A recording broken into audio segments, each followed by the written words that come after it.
नमस्कार दोस्तों। आज परिचर्चा करते हैं कोरोना के ऊपर। और मेरा सबसे पहला मैसेज उन लोगों के लिए है जिनके दिमाग में अभी भी चल रहा है कि कोरोना जैसी कोई चीज़ नहीं है। तो कोरोना है और इसका हानिकारक और जो प्रभाव है जो आप देख रही हैं सब जगह, तो सबसे पहले तो अपनी सुरक्षा रखें।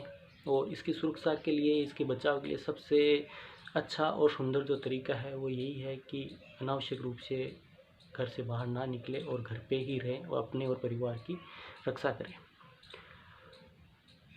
और इसमें दूसरी में परिचर्चा में आज जो मेरा जो रहेगा वो ये रहेगा कि जो मैंने 50 लोगों के ऊपर एक छोटा सा सर्वे किया है कोरोना के ऊपर, जो कुछ कार मदद करेगा उन लोगों के लिए जो भयभीत हैं।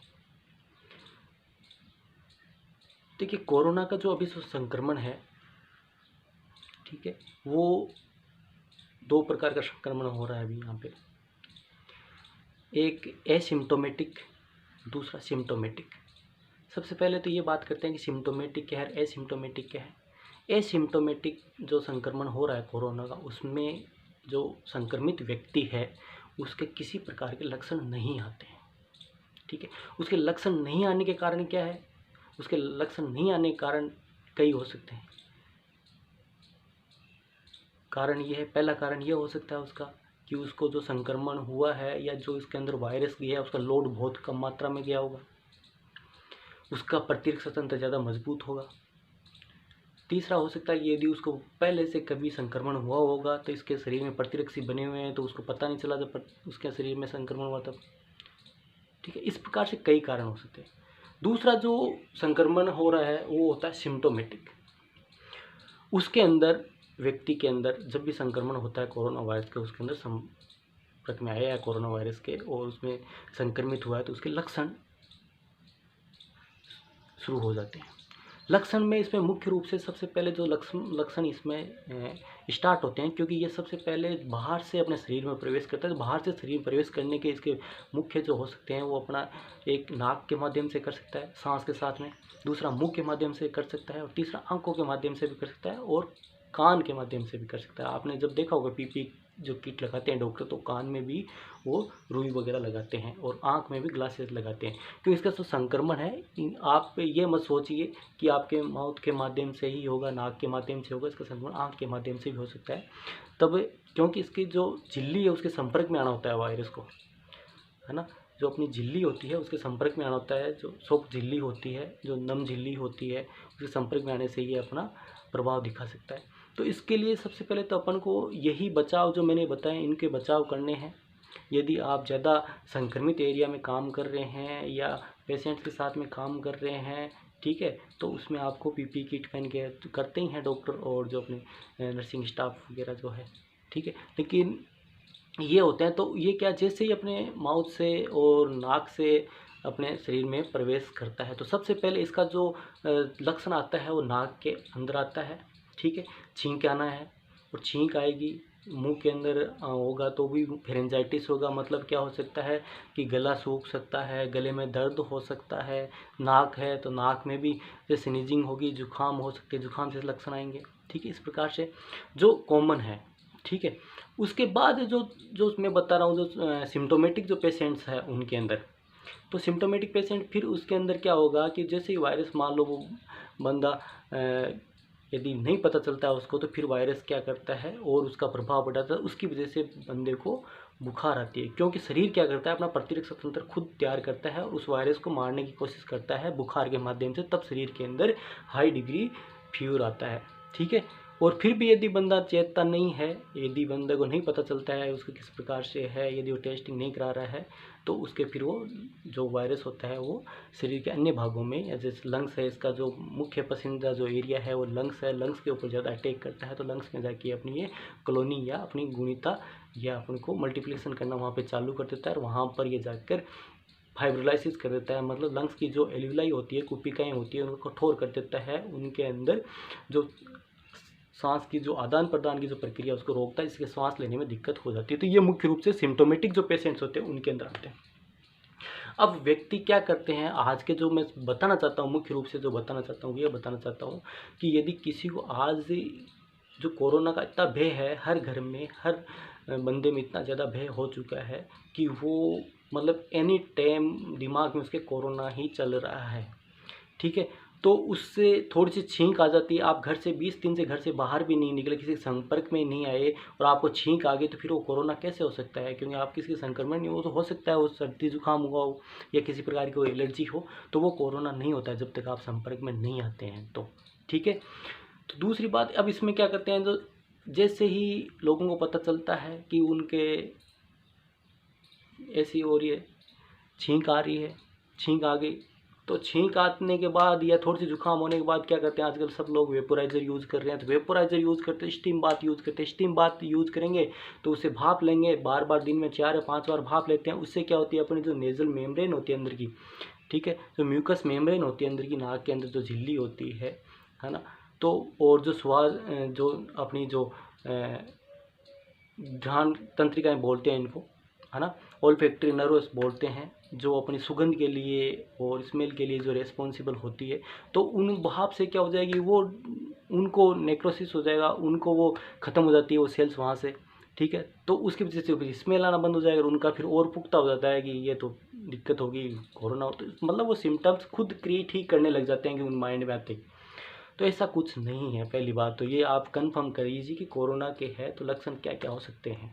यदि आपने स्टेम बाथ नहीं लिया, फिर आपको कोई दिक्कत हो रही है, स्वाद में दिक्कत हो रही है और स्मेल नहीं आ रही है, तब आप उसमें ऊपर आप एक्टिव एक्शन ले सकते हो। आप कोरोना टेस्ट करवाओ, फिर आपको उस जो रिपोर्ट आई उसके अनुसार आपको कैसे आपके लक्षण आए, उस प्रकार से आपको ट्रीटमेंट लेना चाहिए।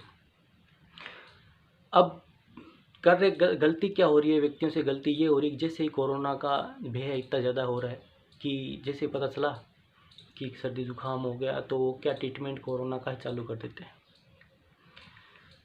कोरोना का ट्रीटमेंट चालू कर देते हैं। और आजकल मार्केट में एक प्रिस्क्रिप्शन घूम रही है, ठीक है, सोशल मीडिया पे प्रिस्क्रिप्शन घूम रही है और वो ट्रीटमेंट वो घर पे ही लेना चालू कर देते हैं। इस मेरे सर्वे में ऐसे व्यक्तियों के भी मैं बात बताऊंगा जो खुद ट्रीटमेंट लिया है उन्होंने, उनके साथ क्या हुआ है, ठीक है। तो ऐसी कोई ज़रूरत नहीं होती जब तक आपको किसी प्रकार का सिम्टम्स नहीं है, जब तक आपको किसी भी प्रकार का सिम्टम्स नहीं आ रहा है तो आपको कोई ट्रीटमेंट लेने की ज़रूरत नहीं है। क्यों ज़रूरत नहीं है?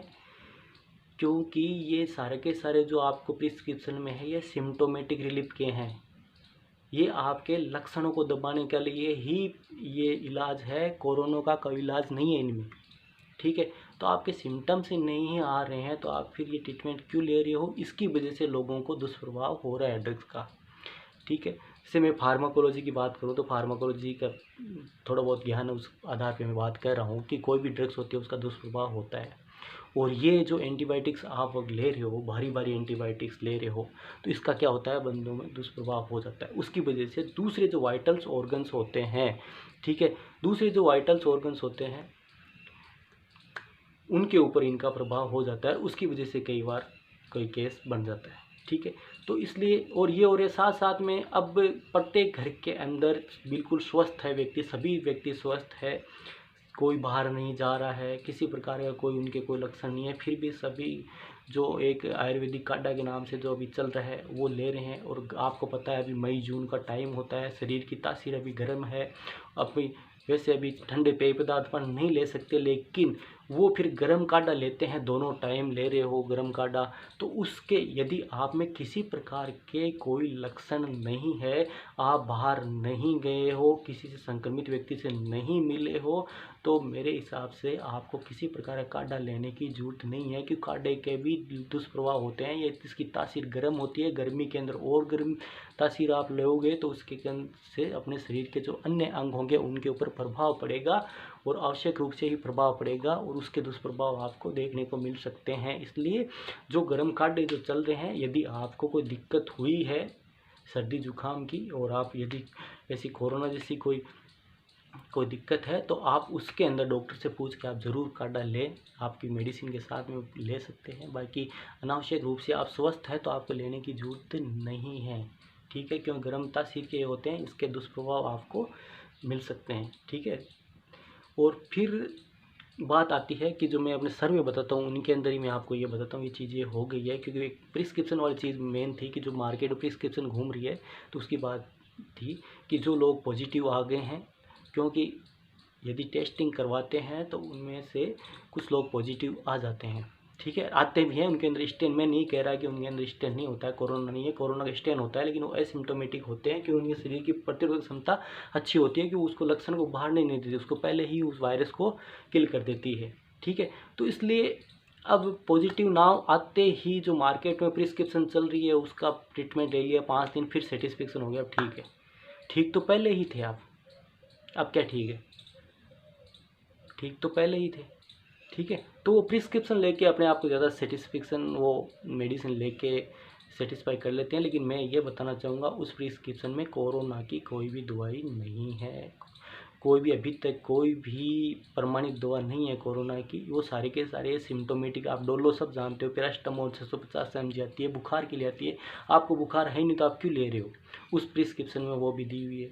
हाँ मल्टीविटामिन है, मल्टीविटामिन आप लीजिए, कोई दिक्कत नहीं है, मल्टीविटामिन का आप सेवन कीजिए। हाँ नींबू की है, संतरे है, तो उसको आप लिम्सी टेबलेट जैसे आप चल रही है उस प्रिस्क्रिप्शन में, तो वो क्यों ले, आप खट्टे फ्रूट खाइए, वो ज़्यादा फायदेमंद रहेंगे। तो इस प्रकार से कुछ व्यक्ति इस प्रकार से गलतियां कर रहे हैं, तो मैं चाहता हूँ इस प्रकार की आप अनावश्यक रूप से गलतियां ना करें, अपने डॉक्टर से कंसल्ट करें, पैनिक होने की बिल्कुल ही जरूरत नहीं है। अब मैं बताता हूँ मेरे 50 जो कोरोना पेशेंट के ऊपर जो मैंने एक सर्वे किया था, ठीक है, कोरोना पेशेंट के ऊपर 50 कोरोना पेशेंट के ऊपर मेरा जो सर्वे है वो क्या कहता है कि उनमें से सारे के सारे, पहली बात तो ये बताता हूँ, पॉजिटिव बात आपको ये बता दूँ कि सब के सब स्वस्थ है, ठीक है, सब के सब बिल्कुल ही स्वस्थ है। उनमें से जैसे मैं बताऊँ 90% की बात करूँ तो 90% लोग घर पे ही तैयार हो गए, पॉजिटिव रिपोर्ट आई उनकी, ठीक है, आपस में हमारी भी बातें होती थी, पॉजिटिव रिपोर्ट आई, वो पैनिक नहीं है, पैनिक होने की जरूरत नहीं है, तो आपको सिम्टम्स नहीं आए तो पैनिक क्यों हो रहे हो आप, ठीक है। तो उनमें से किसी के कोई सिम्टम्स नहीं आए और वो बिल्कुल ही घर पे ही रह कर बिल्कुल ही स्वस्थ हो गए, उन्हें किसी प्रकार का ट्रीटमेंट उन्होंने नहीं लिया, ठीक है, अच्छी डाइट का ध्यान रखा, अच्छे घर पे खान पान का ध्यान रखा, फिर फ्रूट वगैरह अच्छे लिए, दूध वगैरह जो अच्छे लिए, हालांकि कुछ जैसे आयुर्वेदिक नुस्खे हैं उन्होंने लिए हैं, ठीक है, लेकिन उनका क्योंकि उनको लगा जैसे गिलोय वगैरह है तो गिलोय वगैरह आप ले सकते हो, इम्यूनिटी बढ़ाते हो, लेकिन गिलोय के साथ में और जो गर्म चीज़ें होती है उनको मिला के लेने की आवश्यकता नहीं पड़ती, ठीक, तो वो लिए तो वो ठीक हो गए। उसके बाद 5 बंदे ऐसे हैं जो मेरे संपर्क की बात बता रहा हूँ, जो जिसे मैंने मेरे सर्वे में किया है, उन्होंने भागदौड़ भरी ज़िंदगी में ध्यान नहीं दिया, थोड़ी बहुत सिम्टम्स आए तो उन्होंने सोचा थकान से हो रही है, ठीक है, और टाइम पे ट्रीटमेंट नहीं लिया, जैसे मैंने बताया कि वो सिम्टम्स है पहले नाक से शुरू होते हैं, ठीक है, फिर जुकाम जैसे होते हैं, ठीक है, फिर बुखार आती है, और बुखार के बाद में क्या होता है लंग्स में पहुँच जाते हैं। तो मेरे 5 बंदों का सर्वे ऐसा है कि उनके वायरस लंग्स तक पहुँच गया, फिर उनका जो तजुर्बा है वो भी शेयर करता हूँ। तो उनके लंग्स तक पहुँचने के बाद क्या हुआ, उनको खांसी है, पहले सिम्टम्स के बाद ही खांसी आई, और खांसी के बाद उनको सांस लेने में दिक्कत हुई।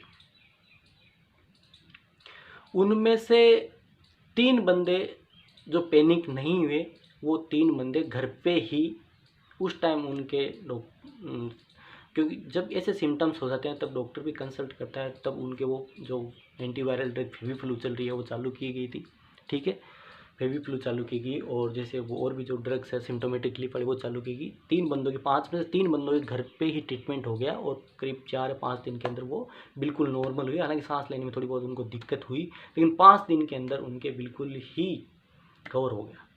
उनमें से 2 बंदों ने CT करवाया था, ठीक है, उनके 11 का और 13 का स्कोर था, तो वो भी बिल्कुल मतलब एक मिडिल लेवल का जो एवरेज होता है वो था, मीडियम था, वो बिल्कुल ठीक हो गए और बिल्कुल स्वस्थ था, ठीक है।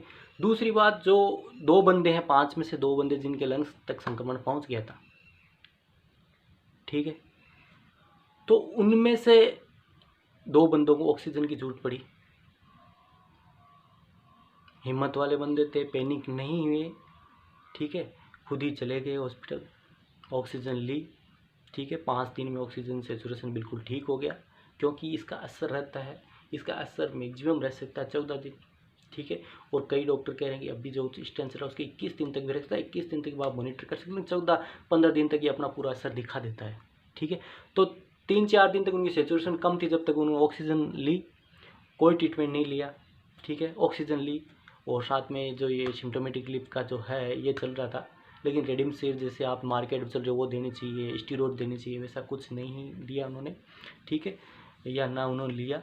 तो वो खुद ही वहाँ पे खुद की ही आत्मविश्वास से वो जंग जीत गए ऑक्सीजन फिर उनकी सिचुएशन ठीक आने लगा, 96-97 आने लगा, तो वो घर आ गए और घर पे अभी 5-7 दिन रेस्ट किया, अभी बिल्कुल ठीक है। अब ये तो 5 थे जिनके होगी। अब 2 बंदे थे, उन्होंने जो मेरे सर्वे में मैंने नोटिस किया है, जिनका भी मैंने स्टडी में डाला है, उन्होंने क्या किया कि सेल्फ मेडिकेशन चालू कर दिया। जैसे उनको पता चला कोरोना रिपोर्ट आई है तो उन्होंने सेल्फ मेडिकेशन चालू कर दिया पहले दिन से। फिर लिया काढ़ा, साथ में काढ़ा और सेल्फ मेडिकेशन जो प्रिकॉशन इवर्मेक्टिन वगैरह का जो चल रहा है वो मेडिकेशन, वो सारा का सारा 5 दिन ले लिया, ठीक है। 5 दिन मैंने कहा कि इसका जो प्रभाव होता है, ये जैसे संक्रमित हो गए तो तीसरे चौथे दिन के बाद आपको थोड़ी जुकाम जैसे लक्षण, फिर छठे सातवें दिन बुखार जैसे लक्षण, ठीक है, ऐसे आते हैं। तो 5 दिन उन्होंने शुरू में ले लिया, फिर उनके लक्षण आए, अब क्या लेंगे, फिर फेविफ्लू ले ली, फिर भी उनका जो असर नहीं हो रहा है ना, तो असर नहीं हो रहा, फिर उनको ऑक्सीजन की जरूरत पड़ी, फिर वेंटिलेटर की जरूरत पड़ी। हालांकि वेंटिलेटर पे जाके भी वो स्वस्थ हो गए, ठीक है, ऐसी कोई दिक्कत नहीं हुई है, किसी प्रकार की पैनिक। लेकिन ये सेल्फ मेडिकेशन की वजह से वहाँ पहुँच, मेरा कहने का मतलब है कि सेल्फ मेडिकेशन की वजह से तक वहाँ तक पहुँच गए वो घर पे ही ठीक हो सकते थे। इसलिए अनावश्यक रूप से सेल्फ मेडिकेशन ना लें, डॉक्टर की सलाह लेके लें, आपके लक्षणों को मॉनिटर करते रहें, पैनिक होने की ज़रूरत नहीं है।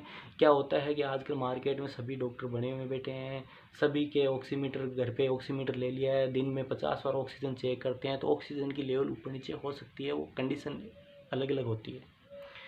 आपके डलर अच्छे से वेंटिलेशन किया हुआ, अच्छे से सांस ले रहा है तो ऑक्सीजन अच्छे से आ जाएगी। यदि आपने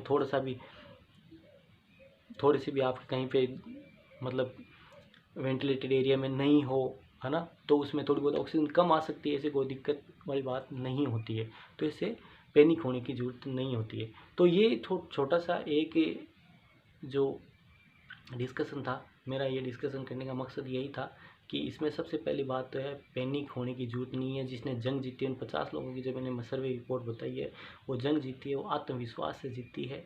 यदि वहाँ पे पैनिक हो जाते हैं तो पैनिक डर से ही आदमी कोरोना से नहीं मर रहे हैं, कोरोना के डर से जो हो रही है मोर्टेलिटी रेट हो रही है वो बढ़ रही है, कोरोना के डर से बढ़ रही है, ठीक है। कोरोना के डर से ही ये सारे जो हो रहे हैं लक्षण उत्पन्न होते हैं, क्योंकि अपने दिमाग के अंदर क्या होता है, 2 प्रकार की हार्मोन्स रिलीज होते हैं, एक स्ट्रेस हार्मोन होता है, ठीक है, और एक होता है पॉजिटिव हार्मोन्स होता है, दोनों प्रकार के, ठीक है।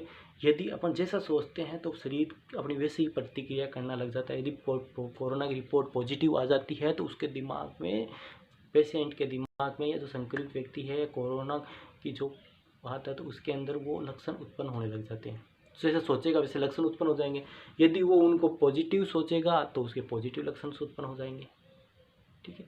तो इस प्रकार से इसमें मेरे कहने का मतलब यही है कि आप डॉक्टर की सलाह के बगैर किसी प्रकार का उपचार ना करें। यदि कोई पॉजिटिव आता है तो भी पैनिक ना हो, ये आपका शरीर तंत्र है, खुद ही इस बीमारी से लड़ लेगा। यदि आप किसी प्रकार के लक्षण आ रहे हैं तब आप डॉक्टर से संपर्क करें और उस डॉक्टर के अनुसार या उनके सलाह से ही आप ट्रीटमेंट करें। अनावश्यक रूप से आप किसी प्रकार का ट्रीटमेंट ना लें, है ना। और जहाँ तक जरूरत नहीं हो, अनावश्यक रूप से घर से बाहर ना निकले, और जो घर से बाहर मजबूरीवश जा रहे हैं तो वो सावधानी से जाएं और अपनी सावधानी रखें, ठीक है। तो यही मैसेज है उनको, ठीक है। धन्यवाद।